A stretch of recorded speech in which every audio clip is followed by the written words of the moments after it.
Welcome back to Studio One Saturdays, where every single Saturday I share something awesome inside of Studio One.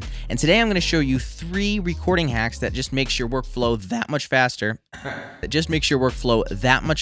So you can get more creative and less messing around inside the software itself. And the first trick I want to show you is one of my absolute favorites. Have you ever been playing something, recording something, or practicing a vocal take before you press record, and then when you press record, everything you record after that just sucks? I think we've all been there. Well, there's a way to save all of that stuff prior to recording inside of Studio One. Let me show you how. So if we come up here in Studio One, we go up to the Studio One button here, we go down to Options and go to the Advanced tab. There's a little check mark down here, and it's off by default, but here is called Pre-Record Audio Input. We can set it to whatever we want, and for the sake of this video, I'm just gonna set it for 5 seconds. And then you would click Apply, and then OK. And now when I press record, it'll still remember 5 seconds prior to when I pressed record. It's constantly recording and always having a backlog of all this information. So I'm going to start counting 1, 2, 3, 4, 5. Then I'll press record and continue to go up 6, 7, 8, 9, 10, 11, 12. So now we started recording around 6. There was 5 seconds prior to that I missed out on, but Studio One saved it for us. So I can just take this audio file and come right here to the edge and drag it back, and all of that data comes back. That is such a handy feature, and you can go back quite a ways if you want to. 5 seconds is usually pretty good if you're trying to capture something, or you don't want to miss out on like a breath or the way somebody goes into a vocal or anything like that. It's really nice to have at least 5 seconds of backlog so you can go back and capture anything that might actually have been useful. Now, the second thing I want to show you in Studio One is comp tracks, and I really should and probably will have an entire video just on comping vocals, but in Studio One, it makes it really easy to comp vocals. I'm sure a lot of people have told you to duplicate this down and record vocals again, and then duplicate this down, record vocals again, and then comp out of those. But the problem with that is it's not very intuitive. Being able to cut the parts that you want, bring them up, and also it's a lot more CPU intensive if you're recording with plugins like compressor, EQ, maybe a little bit of reverb, so that way your mic sounds great when you go up to record. And then every time you press duplicate, you're duplicating all of those plugins as well. It just causes a lot of problems. There's an easier way to comp vocals inside of Studio One. Now, if you press the I up here, which is your inspector, there is an option for layers over here in the left-hand corner.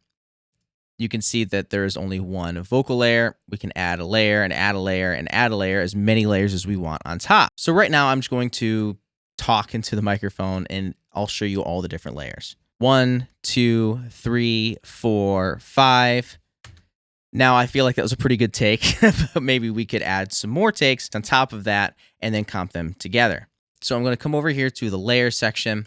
I'm going to click add a layer. We're going to call this vocal 2. And now we have the exact same track. Nothing's been duplicated, but the audio's gone because I have a brand new, fresh, open region here. 1, 2, 3, 4, 5. Now we'll do the same thing again. Add a layer. We'll call this one vocals 3. 1, 2, 3, 4, 5. And I'll do that again. Add another layer. We'll call this comp layer. And now I have all of these layers hidden underneath. And there's a really clever spot that they put all of these layers underneath. And let me show you where to access it. Right here, you can press this little hamburger icon. It's very small. Let's see if we can actually enlarge it a little bit.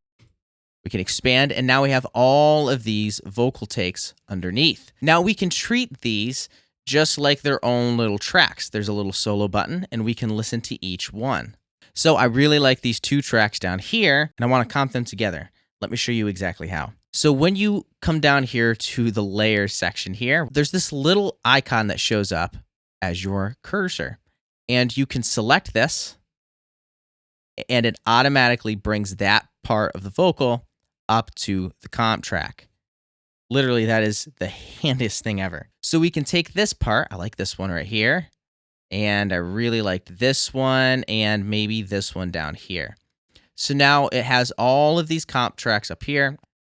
And the best part is it automatically added crossfades. And now we can take the stack by putting them down like this, and they're gone. They've disappeared, but they're always there just in case you want to make a change or something different. And it's not using any more CPU than it needs to. Such a nice way to comp vocals. Now, this third trick is actually a little bit sneaky. If you've been recording guitar or anything where you're recording multiple parts at once, maybe guitars where you have a left and a right track, or maybe you've quad tracked it and you have 2 left and 2 right, and you go back and forth between the 2 or between the 4, it gets pretty cumbersome to select the track, arm the track to record it, and then play the part, and then do the same thing for the other side. There's a faster way of doing this. So here inside of Studio One, I'm going to duplicate this section.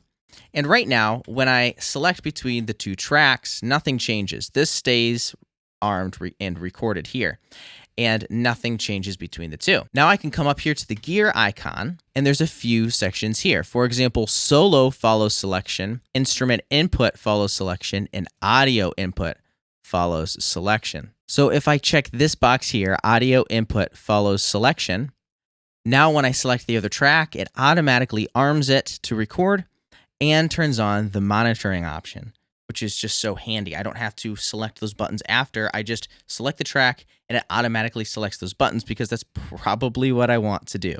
If you like this video, you're going to love last week's video where I showed you 5 hidden MIDI features inside of Studio One. If you use the piano roll at all inside of Studio One, you're going to love that video, and you can watch it right here. So click that. I will see you over there. And now, as always, go create.